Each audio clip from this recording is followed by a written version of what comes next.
Harley, we are 10 days away from Roger Goodell walking across that podium and announcing the picks for the Houston Texans. However, what we are here today, and welcome to episode 6 of Believe in the Houston Texans. I am one part of your co host, Ruben, Mr. 713, and with me, as always, Harley Dugan, the lead. Buddy, how you feeling? I'm feeling fantastic, man. Just got out of work. I Okay. hear this Nick Caserio interview. We are excited a little bit, kind of jolted the fan base just a bit, maybe cleared some rumors. Yeah. The future may not be as murky as we think, but we got some things to settle. We got some Some things to things to settle.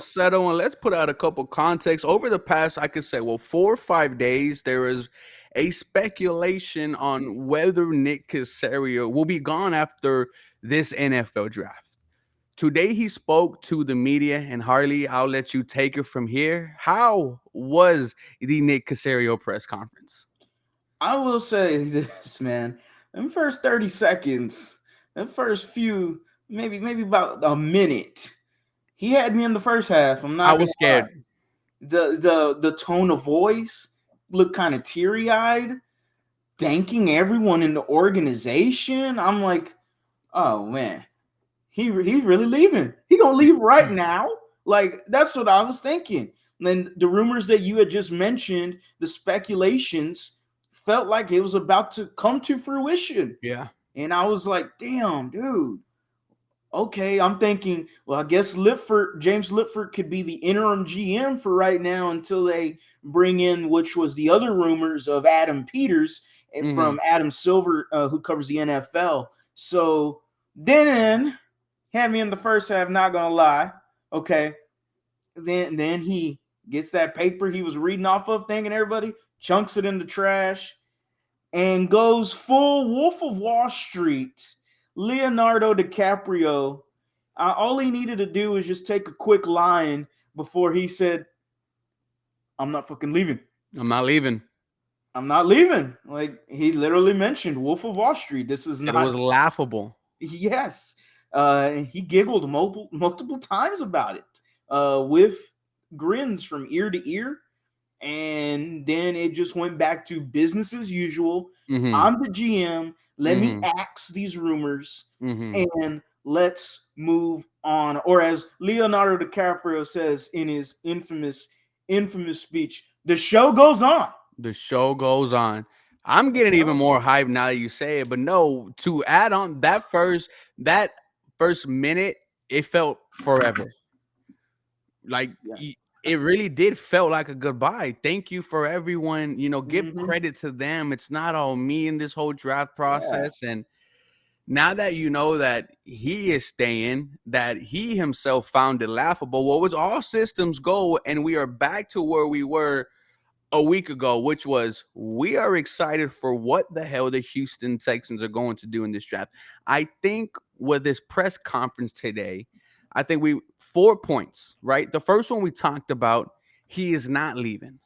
Yes. The second point, there are multiple teams calling for the number 2 overall pick. Now, this had me surprised because it was, are the Houston Texans even entertaining the call? And he himself said, I don't want to say we're open for business, but Mm-hmm. we're opening to listening. And when I hear multiple, it's not 2, it's 3 or 4. Yes. Immediate names that come to mind. You look at number 7, Mm, or Las Vegas Raiders, excuse me. And then number 8. Those are the two for me. I don't want to move any further down than that. no. Number 8 would be the Atlanta Falcons. Yeah.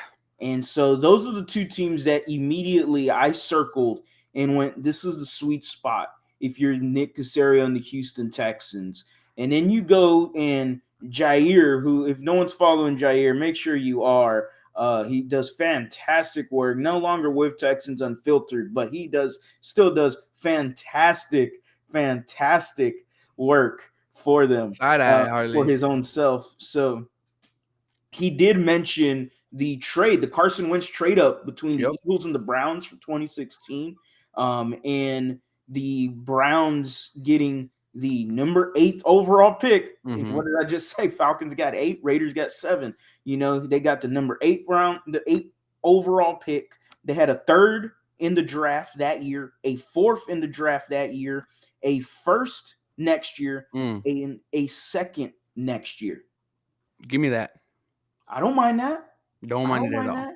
Give me all that ammunition, because as of right now, you don't have no clear plan at quarterback. Now Mm-hmm. they could still, maybe they look at someone between 8 or number 12. Maybe they do that. I'm not I'm not liking it, but one of our biggest needs is quarterback. And there's no clear plan for that right now. And that is where I start sounding very alarmish, like my old fire alarm. Like I that's what I sound like when I start talking about the mismanagement of the quarterback position for this football team. Just to add on, Locked On, Texans, Cody Davies, he put out an article and he said that according to some sources that they told the Texans daily, that D'Amico Ryans himself is even considering passing up on a QB and getting someone like a Will Anderson Jr. I think when you talk about needs for this Houston Texans team, well, there's needs all over. But Yes. when you're talking about the possibility of not taking a potential franchise quarterback, which some people are speculating CJ Stroud to be, number one, that would be crazy. The fan base, we've already seen it. We already see people doubting D'Amico Ryans, right? Let me Yes. paraphrase. I've counted 7 tweets today that said, if D'Amico Ryans passes on a QB, then he wasn't the man for the job. Woo, man. The overreactions, It's the huge. the hyperbolic statements are insane. Mm. And it makes me question your fandom. It immediately makes me question your fandom. This man hasn't been, what, how many months into his tenure as a head coach of the Texans? 2 in under 15 days. Yeah, so quick math, thank you. What are we doing here? What are Yep. we doing here? I mean, if we think that if we don't take a quarterback, we gotta fire D'Amico Ryans. I've never said that, and I never will, because first of all, you didn't hire D'Amico to fix the team in 6 months. Mm-hmm. Okay, you hired this man to help rebuild the team. Exactly. It was a five-year contract, was it, or was it a 6 year? It might have been a 6 year, dude. I mean, it could have been 10 because the McNairs loved D'Amico. D'Amico Ryans and he has that much sway in the building. Mm-hmm. I don't have no problem with D'Amico at all if you pass on quarterback. That's what is he supposed to do? At the end of the day, the general manager and the front office are the ones that ultimately make this pick. Yes, D'Amico's going to have a say Mm-hmm. in it, and he's going to have something to do with it. But it's not, okay, D'Amico, you're the final say. There's no coach besides Bill Belichick. Besides Bill Belichick, I would Yeah. say. Maybe Andy Reid, but who knows? But we know Belichick for sure. There's no coach. That's ridiculous statements. Yeah. It's ridiculous.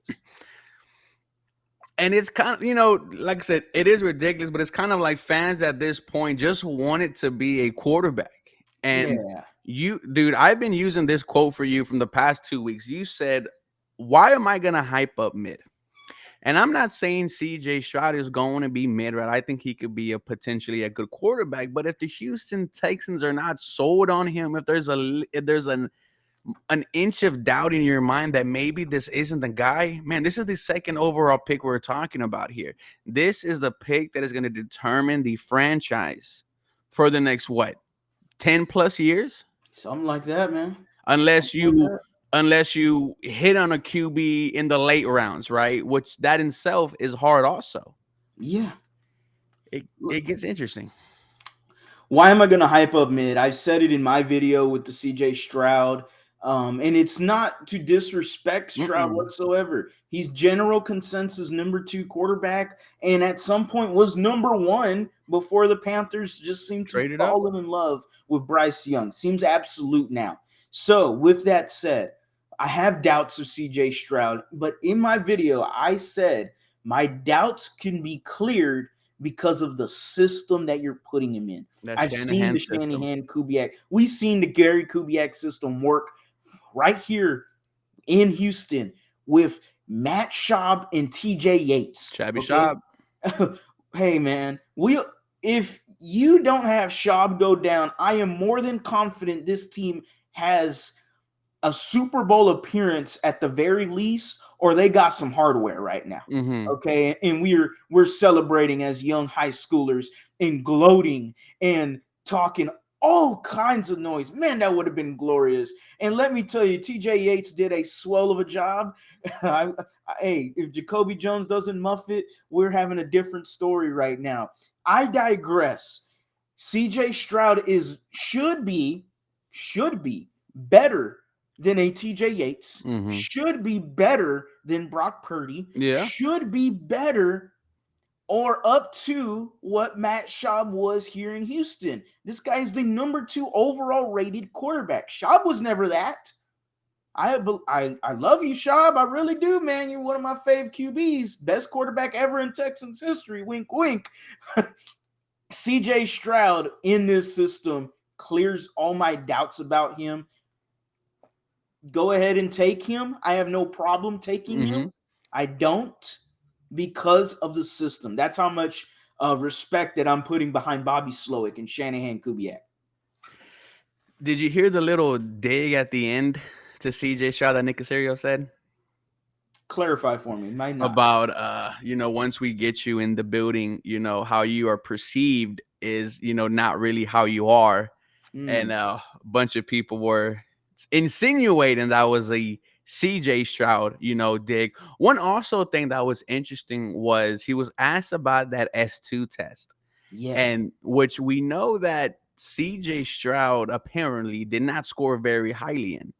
The quarterbacks who have Pat Mahomes, Josh Allen, Brock Purdy, right? Yeah. You see the emergence there, right? Apparently Bryce Young has been killing it as well in this test, but he said, "Yeah, we look at that, but we use other tools as well."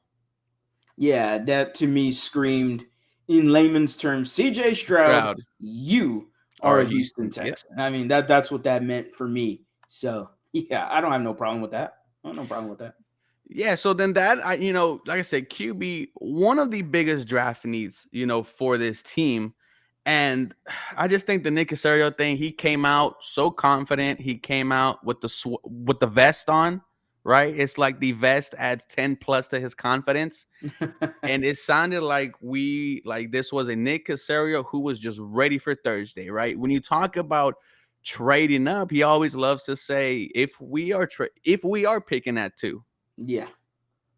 Yeah, I don't have no problem with it. I like the idea of trading up, especially if you get the certain package that I mentioned Mm-hmm. from via 2016. If you get something similar to that, which you should, okay, this is 5 spots, 6 spots. You are moving down. You should get a really, really good package for whatever quarterback that team presumably wants. So we said quarterback was the first biggest team need. What is number 2 for you, Harley? Because to me, I'm going to stick with the offense. Mm, I'm going to go with the interior of the offensive line and go hmm center. hmm And here is my problem with center. You might have to overdraft for one. Yeah. John Michael Schmidt, Luke Whippler, Joe Tippmann, the top 3, they may not make it to pick 65. That's why when you throw out trading back to the Raiders or the Falcons, I immediately would jump at that because, yes, the Houston Texans can get an extra second round pick and take one of those, highly rated centers. It was interesting in free agency when they didn't sign a veteran when they had all the money to do so. But I think when it comes to the second biggest need, it is the center for this team. I agree with you, and just because center is so huge for how this system works. Chris Myers was just the backbone of that offensive line Mhm. and helped set up the run game and helped all kinds of things for you, the avenues to open up. And it also helped to have Arian Foster and everyone else that worked with it, you know. Yeah. But Chris Myers was a really, everyone's talked about it. Wade Smith has mentioned it. Chris Myers, the center position, is very needed for this offense. And I do agree with you to throw another one out just to disagree because Mm. this team has multiple needs. I look immediately at the interior defensive line. I Mm. do. I can't even right now. I know you added Sheldon Rankins to the interior, which is a great signing. Yeah. Malik Collins, he's played well, but in terms of against the run, Rankins helps that, but you still got Malik Collins, Roy Lopez, Kurt Mm. Heinisch. This is the same cast of characters we saw last year. This Houston Texans team really needs to look at the interior defensive line in this draft. I know they got Thomas Booker as well, but we don't know much of him. We Mm-hmm. didn't get to see a lot from him actually last year. So maybe adding a Keanu Benton from Wisconsin. Yep. You hope he's there at 65, or you know, Dexter, I believe Devontae Dexter from Florida, another run stuffing guy. Ike from Siaki, Baylor. yeah, exactly. The guy Ika, is it Ike, I'm Siaki sorry. Ika from Baylor? Not too bad. I would not mind that. I'm really favoring Keanu Benton. That's Yeah. my favorite for sure. Mozzie Smith, but he might go. I've seen a lot of top 30 visits for him now, so Late he might late first round. yeah, he might be there late first round, unless the Texans, value it that high. I wouldn't like it at 33. Mm-hmm. I wouldn't. I would very much prefer a center.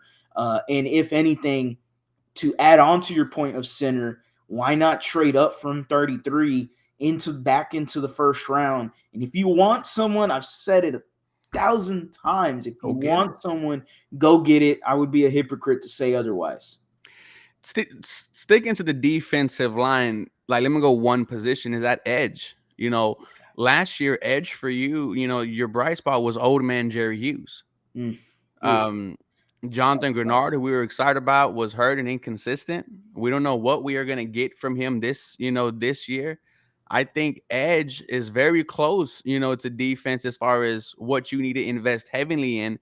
And at pick 33, right, when it's guys like Will McDonald and Felix Anudike Uzama, it will be very hard to pass on guys. But I think both of our points, it's in the trenches for this team, right? Yes, exactly.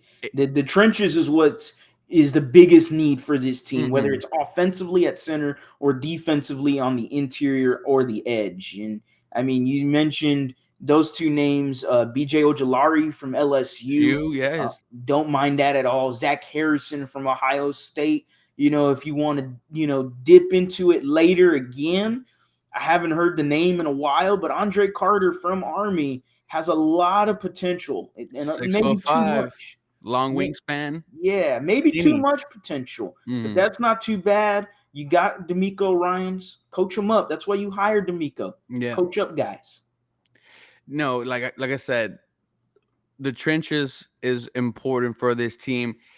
Outside of those three, because those were my top three. Yeah, Wide receiver, maybe you could put up there. I think the Houston Texans, there's even a good chance they draft one, in the yeah. first round, potentially pairing a CJ Stroud with JSN. Would you care or would you be upset at all if they took like a JSN at a 12? If he's there, I don't mind it. I like the value of Jackson Smith and Jigba, but I very much prefer to rather trade down. Mm, And the wide receiver class is okay. It's not anything that I'm going crazy for either, but you still do need a receiver, whether it would be Jackson Smith and Jigba. There's many options down there too. A lot of forgotten names. Marvin Mims is one of them. I would not mind Marvin Mims at all. Let's say you trade down, get a few more picks, and use 33 to move, or use 33 actually on the Marvin Mims. I don't he's a mind that. speed demon. Yeah, man. He's someone that hasn't been mentioned a lot at all. I think that's someone that's very underrated that the Houston Texans could look at. I know our friend Cody Johnson's mentioned Xavier Hutchinson a Mm-hmm. lot from Iowa State, a true X receiver, which is something this Texans team needs. There's options there, wide receiver. I'm not upset at JSN, but I would prefer to trade down. Yeah, no, me, I wouldn't mind trading back to like the late teens, early 20s. Mm-hmm. If Zay Flowers is there, we'll love to take a chance on a Oh Zay yeah. Flowers. Oh yeah. He is just electric with the ball in his Ooh. hands. And just to wrap it up, I think one of the last really needs that they should try to, get in the draft is linebacker. You Oh know, man, I forgot there's about no linebacker. youth in the LB room besides Christian Harris, who you think, there's something there. But outside of him, Garrett Wallow, you're not maybe you signed Denzel Perryman, right? Christian Kirksey's still there. So this is a very veteran led, linebacker room. But when you have guys like Jack Campbell in the draft from Mm, Iowa, they met with Demarion Overshown from yeah. Texas. Yes. Think the Houston Texans need to find their Mike linebacker. Yeah, Diane Henley from Yeah. Washington State. I wouldn't mind that either. Linebacker is a group that I actually had forgotten, but to me, I would rank that higher than wide receiver. Yeah, I would Uh, too. and it's up there with the importance of the trenches as well too. Hmm. Linebacker is very needed for this team. I need it. There's a lack of youth and there's a lack of talent at that position. D'Amico's going to take some linebackers. You can guarantee that. D'Amico is a former linebacker. You're taking some linebackers. He might double dip with them too. No, absolutely. And then, just to wrap it all up, like I said, in D'Amico we trust. So Of he course. himself, he likes to give credit about Fred Warner, who was a third Mm. round pick and now considered one of the best linebackers in the NFL. I think today was a win for the Houston Texans, right? We have something that Nick Caserio loved to mention last year, and that was clarity, or after the Deshaun Watson trade. Yeah. And the clarity is he's not going nowhere. And just wait in 10 days. Cause honestly, bro, this has been the most exciting, yet I don't know what the hell is going to happen on Thursday. I, I am more excited for this draft than ever. Cause last week we were both saying, let's just get it over with. It's tough, man. I'm excited about it. I will be there. Uh, Oh, you made the decision. yes, I will be there. It is Okay. finalized decision, and we're gonna be ecstatic. I'll tell you that right now. We're gonna be a crazy cast of characters. I will let you know that. I will be there also. We're going to link, Harley. I'm having a Of great course. time. We're doing a good job here. This was episode, I think, 6 of Yeah. Believe in the Houston Texans. Like I said, 10 days away. You can find Harley. Type in the lead on YouTube. You see his handle there at the lead underscore HOU. Follow me on Twitter at 713HSP and just type in 713 Houston Sports in the search bar. As always, guys, go Houston Texans. You guys have a very blessed day.